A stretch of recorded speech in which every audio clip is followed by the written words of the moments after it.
Hi అండి, నేను మీ Rupa. Welcome back to our channel. ఈరోజు మన రెసిపీ వచ్చి రవ్వ పాలతో మంచి స్వీట్ తయారు చేసుకోబోతున్నాం.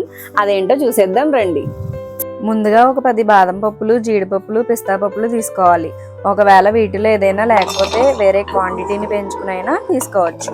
అలాగే ఫ్లేవర్ కోసం 5-6 యాలకులు కూడా తీసుకుని వీటన్నిటిని మిక్సీ జార్లోకి వేసి మెత్తగా గ్రైండ్ చేసుకోవాలి.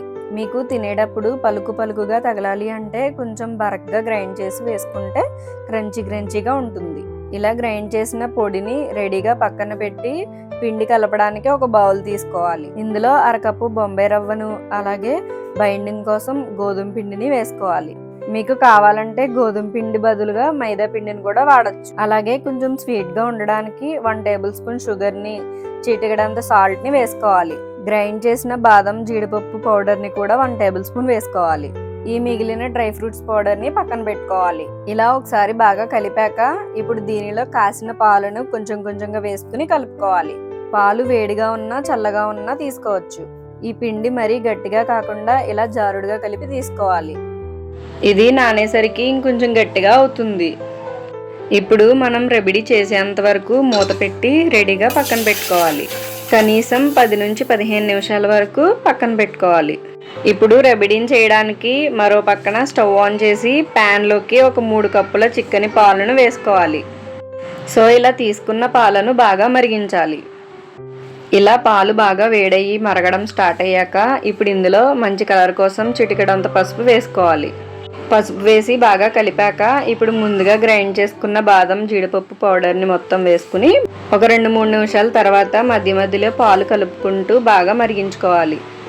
పాలపైన పేరుకున్న మేగడను అలాగే చుట్టూ అంటుకున్న మేగడను పాలలోకి అనుకుంటూ మరిగించుకోవాలి. ఒక 3 నిమిషాల తర్వాత ఇప్పుడు దీనిలో స్వీట్కి సరిపడగా షుగర్ని వేసుకోవాలి. మనం చేసే క్వాంటిటీకి ఒక 3 టేబుల్ స్పూన్ల షుగర్ సరిపోతుంది. ఇలా షుగర్ వేసాక బాగా కలుపుకుని మరిగించుకోవాలి. 3-4 నిమిషాల తర్వాత పాలు ఇలా చిక్కబడితే సరిపోతుంది. ఇప్పుడు స్టవ్ ఆఫ్ చేసి ఈ పాలను రెడీగా పక్కన పెట్టుకోవాలి. ఇప్పుడు మరో పక్క పిండి నానిపోయింది. ఇందులో చిటికెడు వంట సోడాని వేసుకోవాలి. అలాగే కొంచెం పాలను కూడా వేసుకుని బాగా కలుపుకోవాలి.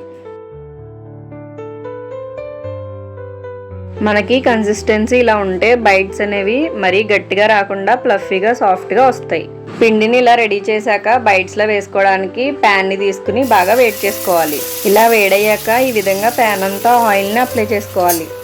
ఇప్పుడు ఒక్కొక్క స్పూన్ పిండిని తీసుకుని ఇలా స్లోగా డ్రాప్ చేస్తే మనకి ఇలా రౌండ్గా వస్తాయి. ఇలా మనకి పట్టినన్న బైట్స్ని వేసుకోవాలి. 2 నిమిషాల తర్వాత వీటిని స్లోగా మరో పక్కకి టర్న్ చేసుకోవాలి. మరో పక్కన కూడా 1 నిమిషం కాల్చామంటే 2 పక్కల బాగా ఫ్రై అయినట్టే.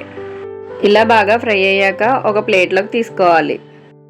వీడియో కనుక మీకు నచ్చినట్లయితే లైక్ చేయండి, షేర్ చేయండి. ఇలాంటి మోర్ వీడియోస్ కోసం మన ఛానల్ను సబ్స్క్రైబ్ చేసుకోండి.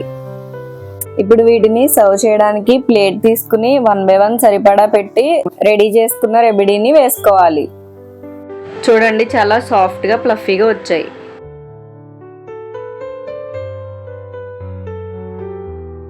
సేపు ఫ్రిడ్జ్ లో పెట్టుకుని తర్వాత సర్వ్ చేసుకున్న చాలా ఫ్లఫీగా టేస్టీగా ఉంటాయి. చూసారుగా రవ్వ పాలతో ఈజీగా స్వీట్ని ఎలా తయారు చేసుకోవాలో. మీరు కూడా తప్పకుండా ఇంట్లో ట్రై చేసి మీకు ఎలా వచ్చిందో మాకు కామెంట్ చేయండి. Thanks for watching. ఇంకో మంచి వీడియోతో మళ్ళీ కలుద్దాం. అప్పటి వరకు బాయ్.